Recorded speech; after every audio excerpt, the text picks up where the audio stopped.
Défis sécuritaires et développement socio-économique, contribution des forces armées nationales, c'est sous ce thème que le 56e anniversaire des forces armées a été commémoré ce 1er novembre sur la place de la Nation. Lieu emblématique pour ces frères d'armes, car la toute première célébration a eu lieu en cette même place en 1961. Après l'exécution de l'hymne national, le président du Faso, chef suprême de l'armée, ministre de la Défense nationale et des anciens combattants, prenant la parole, n'a pas manqué de féliciter ses forces de défense et de sécurité pour le maintien de la paix à l'intérieur du pays comme hors de nos frontières.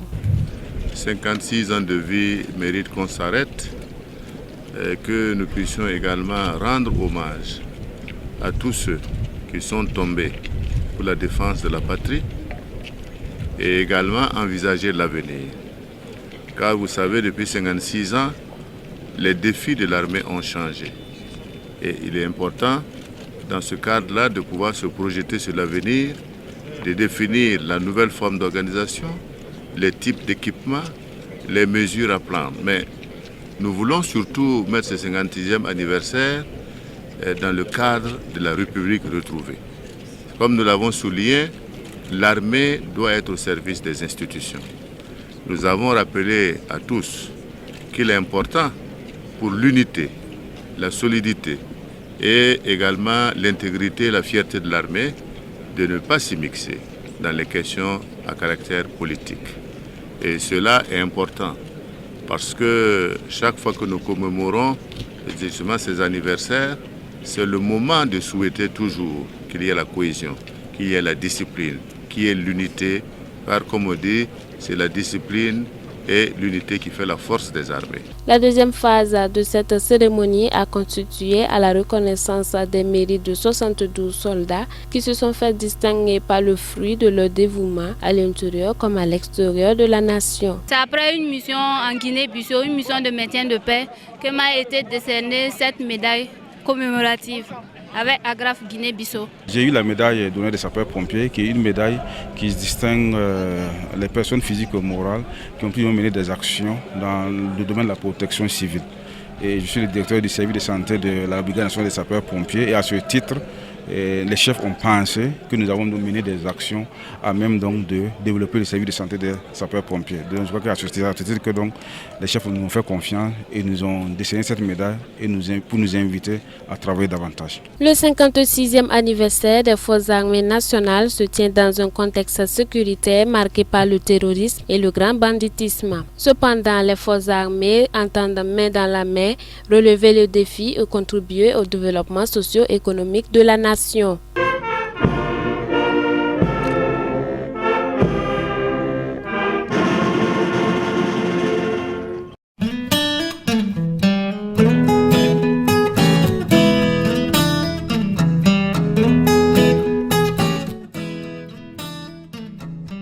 Le chef de division adjoint, division département Afrique du Fonds monétaire international FMI, était chez le Premier ministre ce samedi 29 octobre 2016. Après 2 semaines de visite de travail au Burkina Faso, Corinne Delechat et sa délégation sont allés faire le point de leur mission au chef du gouvernement burkinabé.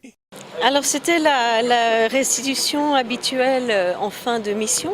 Donc nous étions au Burkina pour 2 semaines au titre de la 6e revue de notre programme Facilité élargie de crédit avec le Burkina. Et on a également conduit des discussions, ce qu'on appelle au titre de l'article 4, donc des conclusions qui vise à faire un bilan économique et des perspectives de moyen terme pour tous nos pays membres qu'on fait régulièrement. On a pris note des gros efforts de l'administration pour dégager des ressources propres pour l'investissement au titre du programme. Donc on a des gros efforts au niveau des recettes domestiques, des gros efforts pour maintenir les dépenses courantes de l'État à un niveau relativement faible et justement pour avoir un programme d'investissement plus substantiel. Alors on constate aussi effectivement que les ressources annoncées par les partenaires jusqu'à présent sont un peu en deçà des moyennes historiques. Donc on s'allie au gouvernement pour faire un plaidoyer auprès des partenaires pour qu'ils accompagnent donc le programme du gouvernement au niveau de la table ronde. Donc on pense qu'il y a quand même encore une marge à dégager à ce niveau-là dans un esprit d'accompagnement du programme.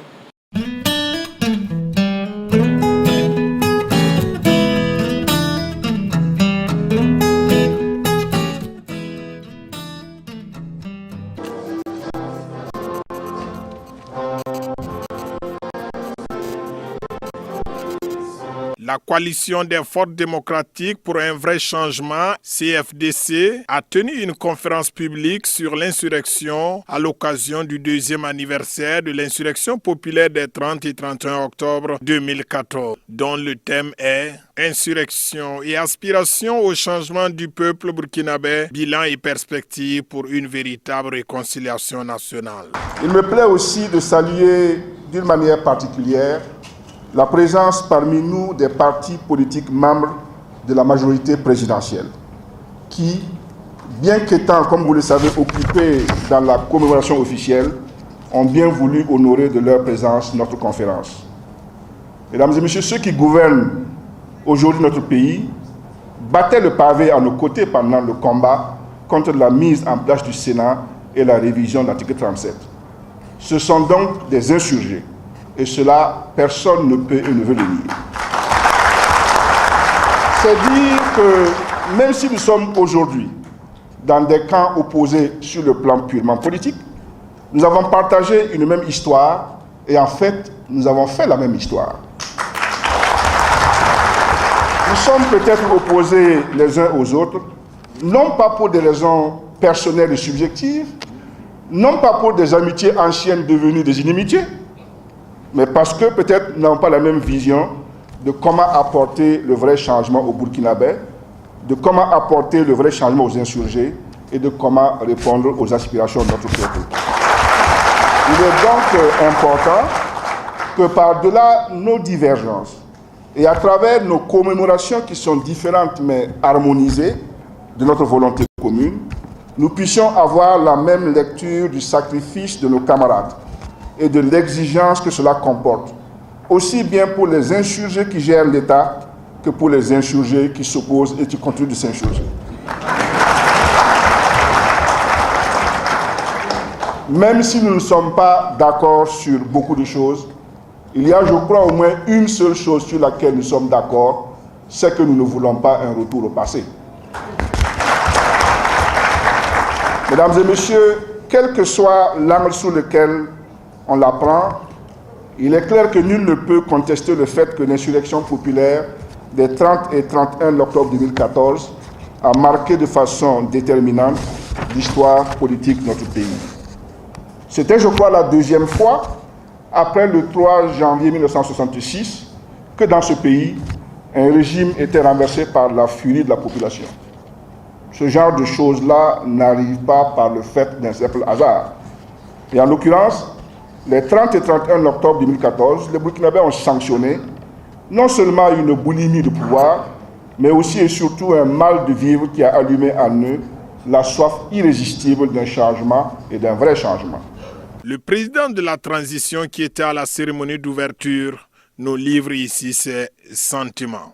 C'est un fait devenu incontestable que l'insurrection du Burkina Faso est désormais et pour toujours inscrit en lettres d'or dans l'histoire. Non seulement dans l'histoire du Burkina, mais dans l'histoire universelle. mes nombreux déplacements à l'extérieur m'ont donné l'occasion vraiment de savoir. Je voudrais aussi ajouter qu'il est tout à fait normal, pour ne pas dire une exigence, de célébrer un tel événement. Et c'est tout à l'honneur de la CFDC d'avoir initié cette conférence à laquelle nous assistons ce matin, qui est comme un prélude à l'ensemble du programme que les autorités gouvernementales se préparent à déployer tout au long de ces 3 jours. Ce que je peux dire, nous pouvons être fiers de ce qui a été fait dans ce pays, fiers de notre jeunesse, fiers de nos femmes, fiers des enfants, fiers du peuple burkinabé.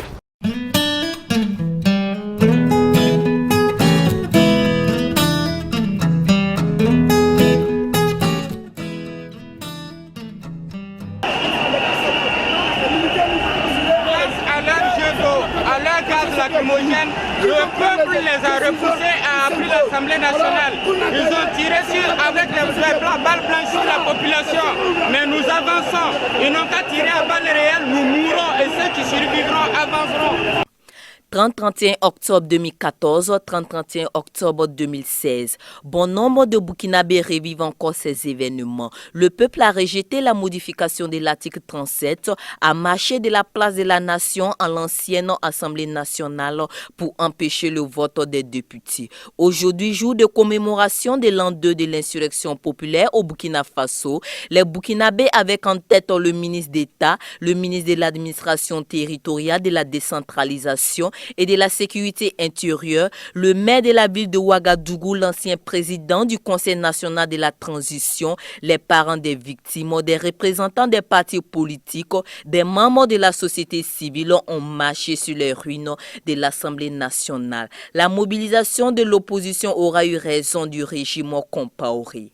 Aujourd'hui, le parti du mouvement du peuple pour le progrès est au pouvoir. Rochma Christian Kaboré, président de la République du Faso, Salifou Diallo, président de l'Assemblée nationale, et Simon Compaoré, ministre d'État. Pour arriver à ce résultat, les Burkinabés ont payé le prix lourd. 42 hommes et femmes sont tombés et 300 blessés. Le Burkinabé ne veut plus jamais revivre cela. Ils appellent au passage les autorités à abandonner leurs intérêts individuels et à privilégier les intérêts nationaux.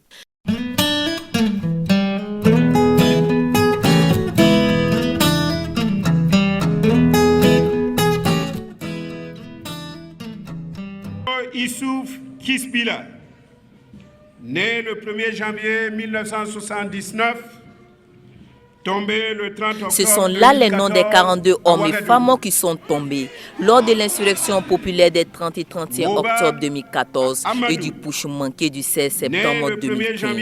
Le représentant des victimes a pris la parole et a adressé un message fort à l'endroit du politique. Les associations des victimes me chargent de vous dire merci. Merci pour votre disponibilité. Merci pour votre attachement personnel aux problèmes sociaux des victimes. Merci pour ces évacuations. Merci pour ces villas destinées aux veuves et aux veufs.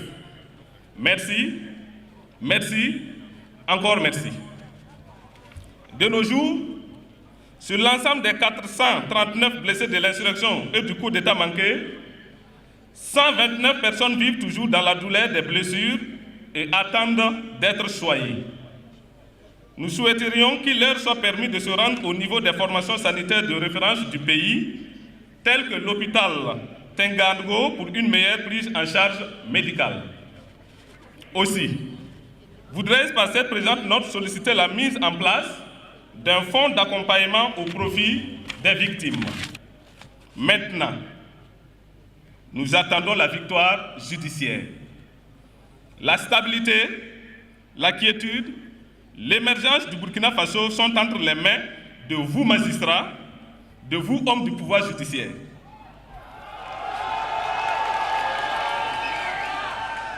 Nous demandons la lumière sur tous les dossiers pendants, que les innocents soient affranchis, que les coupables punis et que réparation soit faite. Justice, justice, justice. Le peuple attend que la justice soit rendue. Sans justice, pas de réconciliation. Un message bien compris par le gouvernement. L'année prochaine, lorsqu'il sera temps de revisiter ces journées historiques, que nous soyons à mesure de dire merci Dieu parce que la justice a été rendue. Oui, nous souffrons tous de ces libérations, à gauche, à droite. Et ensemble, parce que c'est ensemble que nous avons fait bouger les lignes les 30 et 31 octobre, que nous avons fait échouer le putsch du 16 septembre 2015. Et ensemble, nous allons faire bouger les lignes au niveau de la justice pour que la justice soit rendue à tous ceux qui sont morts, à tous ceux qui sont blessés, à tous ceux qui sont en attente de la justice.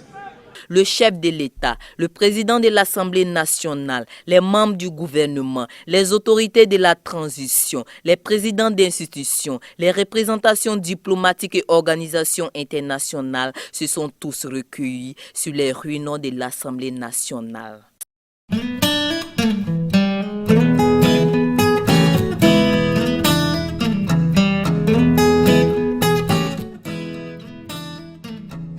Parce que c'est un jour nouveau pour le Burkina. C'est un jour qui est à jamais inscrit de façon claire, nette, dans l'histoire du Burkina Faso. Un peuple se soulève, dit non à un régime qui voulait en quelque sorte l'inféoder en voulant lui appliquer de force une constitution ou en tout cas une prescription dont il ne veut pas. C'est le fait que le peuple se soit instruit. Pour moi, le deuxième anniversaire est un jour vraiment, il faut marquer de façon indélébile. Et comme l'a dit le ministre d'État, il faut que chaque année, les Burkinabés se rappellent que c'est un jour qui est vraiment important et à jamais, les Burkinabés devront s'en souvenir. Voilà ce que je peux dire. Je crois que c'est un jour qu'on ne saurait éluder dans l'histoire du Burkina désormais. Et vous, voilà, c'est la dernière question, madame. La dernière question. Dans votre cœur, qu'est-ce qu'il y a aujourd'hui? Dans mon cœur, c'est que les gens se rappellent ce qui s'est passé et chacun, à sa manière, commémore cet événement. Vous voyez que depuis 2 jours, vraiment, le pays est en effervescence avec différentes activités dont le clou est l'événement que nous venons de fêter. Donc, je peux dire que honnêtement, c'est un souvenir impérissable dans l'histoire du Burkina. Voilà. Et c'est un modèle pour le pays africain. Excellent. Avant tout, se rappeler de la lutte héroïque de notre peuple il y a 2 ans. Mais au-delà de ça, au-delà du souvenir que nous avons, c'est comment nous allons nous-mêmes nous projeter vers un avenir en nous inspirant justement de cette leçon historique. Moi, je crois que c'est une commémoration qui interpelle également les Burkinabés à l'unité, à une véritable unité pour construire ce pays. Merci. Vraiment, j'étais content, très content. Mais ce que je demande au gouvernement, c'est vraiment de penser à nous. C'est comme un a dit hier, il y a des blessés qui sont là aujourd'hui. Il y en a qui ont perdu leur emploi, qui ne peuvent plus travailler aussi. Et il y en a aussi qui sont là, qui peuvent travailler mais qui n'ont pas de travail. S'ils peuvent faire quelque chose pour nous, vraiment ça nous fait plaisir. Mais depuis l'année passée, il y a 2 ans de cela, c'est que la transition a fait aussi ça, c'est bien. Nous a donné quelque chose, pas beaucoup, mais ça va quand même, quoi. Voilà, si l'État aussi peut faire un effort encore, comme le président a parlé hier, en tout cas nous on a confiance, on sait que ça va aller. Bon, actuellement ce qu'on attend du gouvernement, c'est la justice. Bon, on parle de réconciliation, mais après la justice, bon, il peut y avoir un apaisement des cœurs et on peut aller à la réconciliation. Voilà, merci. C'est une commémoration peut-être de trop. Au Burkina, depuis 2014, que ce soit le crash de l'ère Algérie, tout, on a trop commémoré. Je veux que ce soit cette dernière commémoration, qu'on ne commémore plus, qu'on ne se rappelle plus, bon, que des vies ne soient plus fauchées comme ça. Voilà, cette commémoration est de trop. Je veux qu'à notre prochaine réunion, que ce soit dans un palais de justice et que le droit soit dit. les auteurs, les commanditaires, les exécutants soient punis à la rigueur de la loi. Bon, le message que je vais quand même adresser aux autorités, c'est toujours dit que nous avons besoin d'hommes d'État et non pas d'hommes politiques. Et tant que nos hommes politiques vont toujours se comporter en hommes politiques, il faut se dire que ce qui est arrivé va encore arriver. Voilà, puis il faut qu'on se comporte en homme d'État.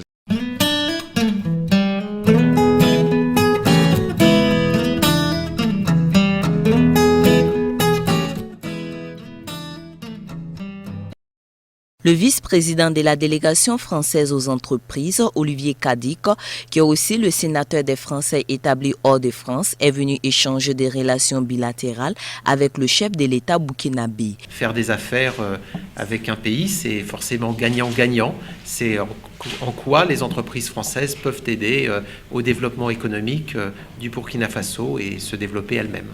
Le sujet principal, c'est le développement de l'agriculture. Je lui ai fait part de ma visite à Kokoloko, d'un centre de formation pour jeunes au métier de l'agriculture. Ils apprennent à forger, souder. Je lui ai amené une charrue miniature qui avait été fabriquée là-bas pour lui montrer le travail qui est fait ici au Burkina Faso, comment les jeunes développent leurs propres outils.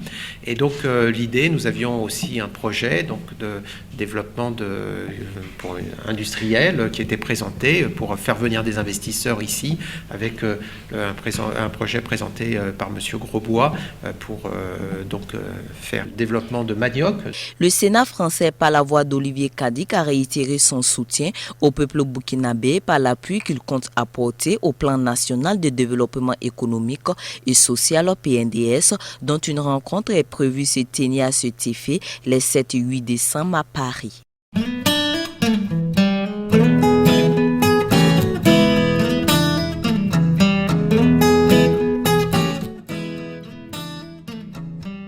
En prélude à la conférence de Paris devant réunir les partenaires du Burkina Faso pour le financement du plan national de développement économique et social, se tient cette rencontre d'échange entre le chef du gouvernement burkinabé et les partenaires techniques et financiers. La conférence des partenaires du Burkina Faso pour le financement du plan national de développement économique et social, qui se tiendra à Paris les 7 et 8 décembre prochain, sera le cadre privilégié pour premièrement, une appropriation de la vision du développement du gouvernement par les partenaires et leur alignement sur cette vision.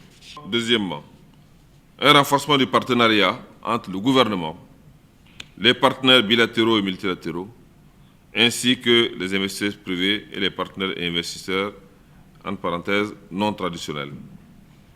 Troisièmement, obtenir l'engagement des partenaires du Burkina pour le financement du PNDS. C'est pourquoi mon gouvernement sollicite votre accompagnement, votre plaidoyer et une contribution significative au financement du PNDS.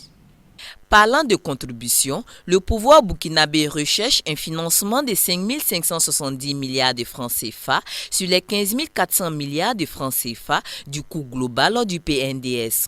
La stratégie de financement retenue repose sur la priorité accordée aux ressources propres, qui devrait représenter un peu moins de 64% des financements requis. Il se dégage ainsi un montant de financement de 5 570 milliards de francs CFA à rechercher sous forme de dons,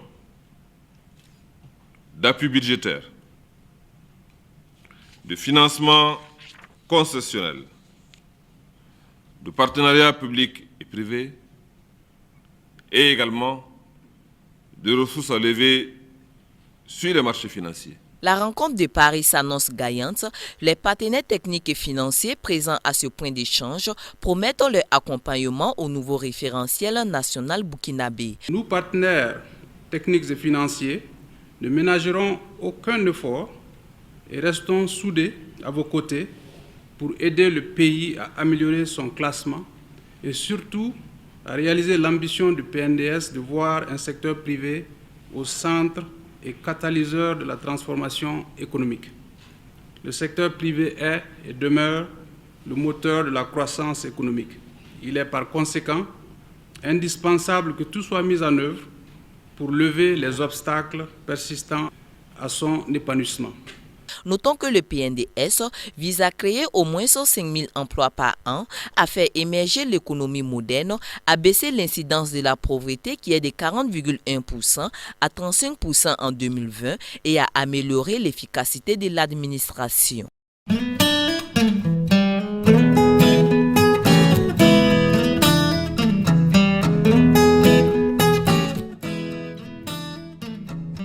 C'est une plateforme qui va regrouper les magistrats, avocats, huissiers, notaires et tous les acteurs de la justice avec les justiciables. Donc l'objectif c'est de les aider à mieux comprendre un peu les pratiques judiciaires, le fonctionnement judiciaire, voilà, et toutes les autres notions de droit, voilà, que les justiciables eux-mêmes ne maîtrisent pas. Alors donc ça sera l'occasion pour les jeunes, notamment tous les citoyens, tout le public, de venir découvrir ce que c'est que la justice, ce que c'est que le droit, ce que c'est que la loi. Donc au cours de ces activités, nous allons vraiment faire la promotion du droit et développer des idées pour permettre vraiment aux citoyens, aux uns aux autres de comprendre ce que c'est que la loi. Les activités au cours de ce salon, c'est des conférences. Voilà, c'est des conférences sur des thématiques diverses, beaucoup de thématiques. Nous avons énuméré 4 avec le thème central. Il y a également un concours de plaidoirie qui est dédié aux étudiants de licence et master des universités publiques et privées du Burkina. Et il y a également une soirée de remise des trophées, des prix, voilà, que nous allons décerner aux personnes physiques ou morales qui évoluent dans le domaine du droit.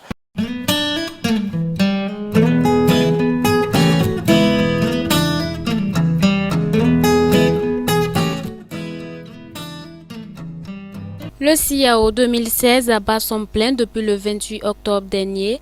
Quelle affluence en ce jour de novembre? À cette question, nous avons effectué un tour sur le site du salon pour prendre la température des lieux. Il est 10 heures, nous sommes à la porte principale, seul point d'accès à l'intérieur. Visiteurs, riverains et même exposants attendent de franchir le dispositif sécuritaire pour enfin atteindre la cour du CIAO. Du pavillon Soleil Levant au pavillon Kilimandjaro, en faisant également un tour dans les autres salles d'exposition, les avis et impressions se diversifient. Vu que c'est ma première expérience, je pense qu'il y a quand même des visites. Il y a des visites, les gens viennent, ils apprécient ce qu'on fait. Et puis, ils nous font des promesses de repasser. Il y a d'autres qui reviennent, il y a d'autres qui ne reviennent pas. Mais ça fait plaisir de voir que les gens sont intéressés par ce qu'on fait. Le marché, ça s'aborde. Ça s'aborde. C'est seulement que si ça pouvait faire un peu, même 2 semaines, non, même c'est comment, on doit être content. Nous sommes n'a pas venu ici pour les ventes, ici pour les relations avec les gens, avec tous les pays africains. L'essentiel, le général, les phares, toujours, il n'est pas nécessaire les ventes. Les nécessaires, les relations, les contacts. Je suis un peu déçue parce que bon, les gens beaucoup se promènent, n'achètent pas. Il y a je trouve qu'il y a beaucoup de choses qui n'ont rien à voir avec l'artisanat. Alors le discours du président au début, c'était acheter africain, acheter local et tout ça. Et il y a beaucoup de chinoiseries. Il y a beaucoup de choses qui n'ont rien à faire dans un village international de l'artisanat. Le début, ça n'a pas été facile parce que ça a débuté très lentement. Mais à chaque jour, il y a du progrès dans ce que nous vendons. Donc nous sommes vraiment confiants. Cependant, quelques-uns des exposants pensent que le dispositif sécuritaire et la longue file d'attente pour accéder à l'intérieur, dû au manque de plusieurs autres points d'accès, ralentit l'affluence des visiteurs et acheteurs vers l'intérieur. Actuellement au Burkina, c'est ça, puisque comme on a un problème de sécurité, dans n'importe quel lieu que tu rentres, un lieu public, il faut forcément t'identifier et on doit savoir c'est quel métal tu tiens. Voilà. Que ce soit en banque, à n'importe où, il faut ça actuellement. Ça, on n'a pas le choix. C'est la situation actuelle qui le demande. Voilà. Le fait que les gens là ne rentrent pas là, la sécurité, là, le contrôle là est trop dur. Voilà pourquoi les gens là ne viennent pas beaucoup. Sinon, si c'était le contrôle là est un peu sévère, là au moins les gens là peuvent venir beaucoup. Nous aussi, on va pouvoir vendre. Il y a souvent des gens qui veulent entrer, la queue est très longue. Les visites, peut-être c'est notre sécurité, mais Il y a certaines qui ne peuvent pas attendre cela, comme certains clients. Donc arriver, voir la queue aussi longue, contrôle comme ça, ils préfèrent rentrer. Donc c'est pour cela que la vente n'est pas aussi bonne que les années passées.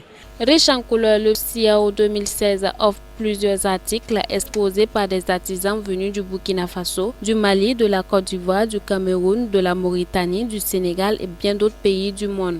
Pour certains, cette édition semble vouloir tenir ses promesses, cependant d'autres se disent un peu déçus du chiffre d'affaires enregistré pendant ces 6 jours. Bien que les avis soient diversifiés, la 14e édition du Salon international de l'artisanat de Ouagadougou fait son petit bout de chemin et prendra fin le 6 novembre prochain. Mais en attendant, des grillades et d'autres mets africains se laissent savourer par les visiteurs. En outre, des soirées récréatives sont également au menu de cette biennale de l'artisanat africain.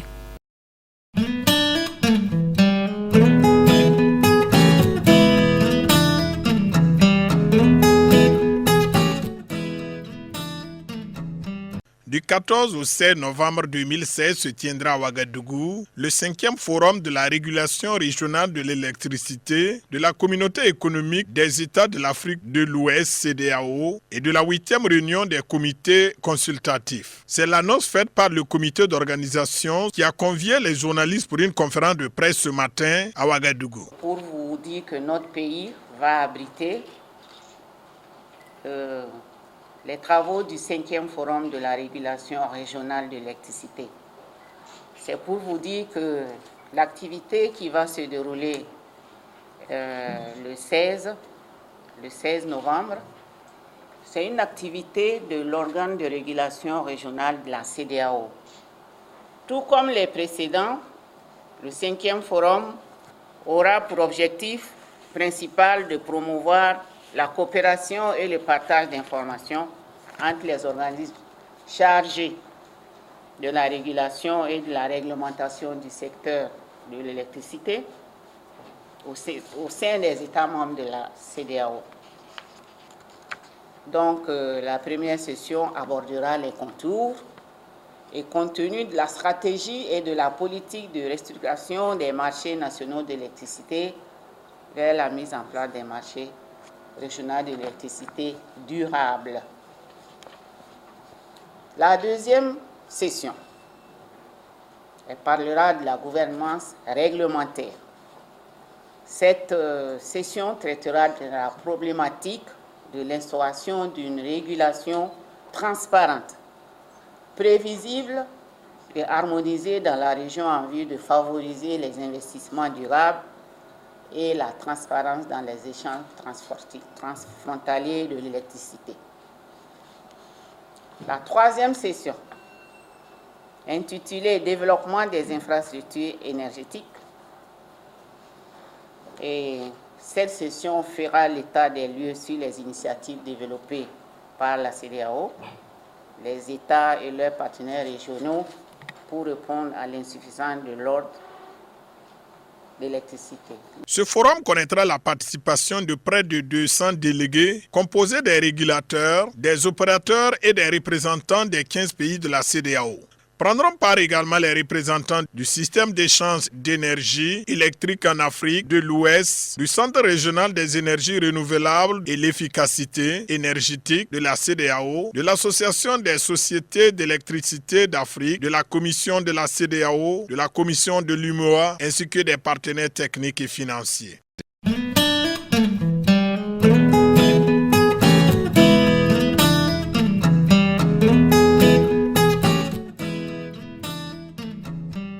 C'est en fanfare que la jeunesse des Assemblées de Dieu du Burkina a lancé son plan triennal 2016-2019 à l'église des Assemblées de Dieu de Sissin 1.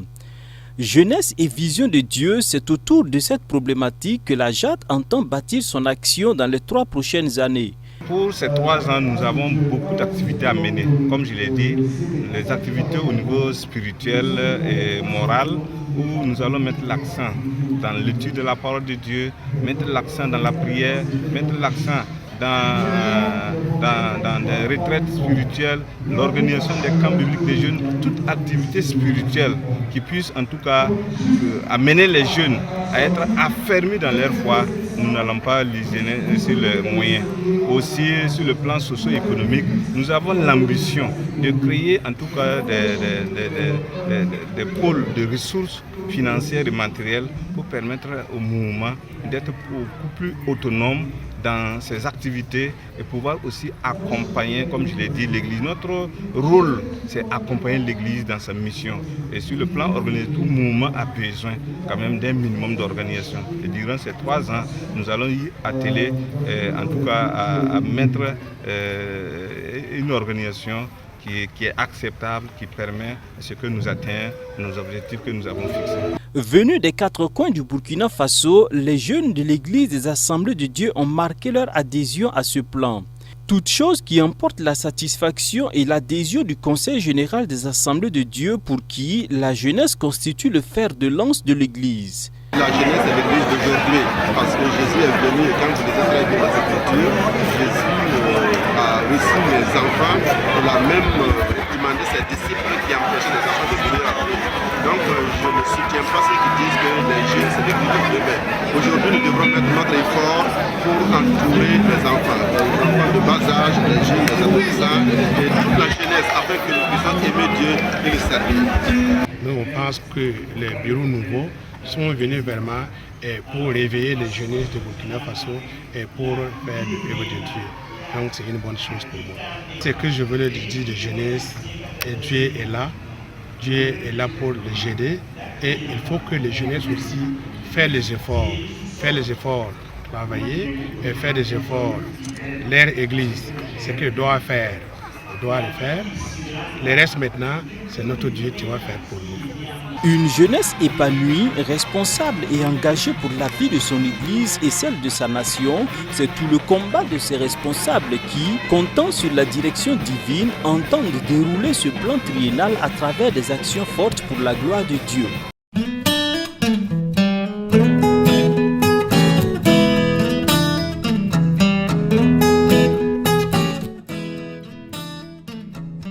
Dans le cadre de ces activités, la jeunesse des Assemblées de Dieu de Tangué Tambila a lancé la première édition du Goumbé d'or avec un lever de rideau, l'art culinaire traditionnel. Le goumbé, cet instrument traditionnel présent dans tous les cultes des églises évangéliques, est un puissant instrument de louange et d'adoration. Cette compétition ambitionne de le valoriser et surtout accroître son utilisation dans nos assemblées. Nous avons organisé l'activité dans l'intention de revaloriser l'instrument traditionnel, la percussion traditionnelle, notamment le goumbé, qui dans nos églises tend à être oublié. À côté du goumbé d'or, nous n'avons pas oublié nos sœurs, donc nous avons voulu organiser quelque chose à leur intention. Nous avons intitulé l'art culinaire traditionnel. Cela consiste à préparer le thau naturel et la sauce mankwengzero. Voilà, et les condiments de la sauce n'excèdent pas 125 francs. C'est naturel et c'est simple. Et il consiste à le préparer en un temps record et le bien préparer parce qu'il y a un jury aussi qui est là pour apprécier et qui donne les notes. Et toutes celles qui ont participé seront primées, les 5 premières aussi seront bien primées. Donc notre intention c'était que nos sœurs aussi participent à l'activité en se rappelant aussi à notre tour traditionnel et à la sauce traditionnelle. Première du genre, cette initiative mérite d'être soutenue car elle contribue à la promotion de l'art traditionnel au service de la louange à Dieu. J'ai apprécié le fait qu'on a valorisé un instrument traditionnel que nous pouvons utiliser pour louer le Seigneur. Et je pense qu'en tant que directeur d'une structure de traduction de la Bible et d'alphabétisation, nous travaillons avec les langues nationales. C'est notre ADN. Et Anteba, en tant qu'association nationale pour la traduction de la Bible et l'alphabétisation, ne peut que se sentir fier et heureux de travailler auprès de l'église de Tangué Tambila pour valoriser la musique traditionnelle. Au sein de l'Anteba, nous avons un département que nous appelons l'ethnomusicologie qui fait la promotion de l'art traditionnel, c'est-à-dire la musique traditionnelle au service de la louange à l'Éternel des armées. Et ce que nous venons de voir n'est ni plus ni moins que de l'ethnomusicologie à la gloire du Seigneur. Et les choses se sont bien passées, nous avons vu du talent, nous avons vu des gens, des jeunes filles qui ont aussi rivalisé de talent pour l'art culinaire, des jeunes gens qui ont rivalisé de talent pour louer le Seigneur avec la culture comme base. Vraiment, je ne peux que me réjouir. 13 compétiteurs au départ pour le Goumbé d'or et 18 pour l'art culinaire, les candidats n'ont pas fait dans la dentelle. Ils ont donné le meilleur d'eux-mêmes sous l'œil vigilant du jury. Il fallait jouer un rythme d'une chanson molée, un rythme d'une chanson molée bien spécifique, le liwara, qui vient du nord, ainsi que un rythme au choix que le candidat va choisir pour jouer. Donc c'est noté sur, effectivement, sur 60. Donc il y a différentes... on tient compte de l'harmonie, le tempo. Est-ce que le candidat, le goombiste en jouant, effectivement suit la chanson? On tient compte aussi de l'originalité. Qu'est-ce qu'il apporte comme nouveau?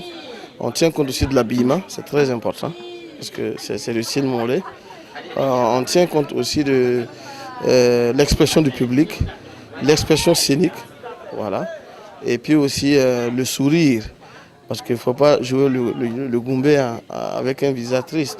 Et je tiens à préciser qu'en tant que président du jury, l'accent est mis sur la gloire de Dieu. On glorifie Dieu. C'est une compétition, c'est vrai, mais l'objectif, c'est d'amener tous ceux qui jouent les goombistes là à entrer dans la louange, dans l'adoration, pas étant uniquement acteurs de jeu, mais surtout des gens aussi qui peuvent louer, adorer Dieu avec les instruments. C'est dans une ambiance de fête que cette première édition du Goumbé d'or a désigné ses gagnants, à savoir Félix Compaoré pour le Goumbé et Béatrice pour l'art culinaire. En attendant la deuxième édition, on se laisse emporter dans des airs de Goumbé avec le mythique batteur Émile Kafando.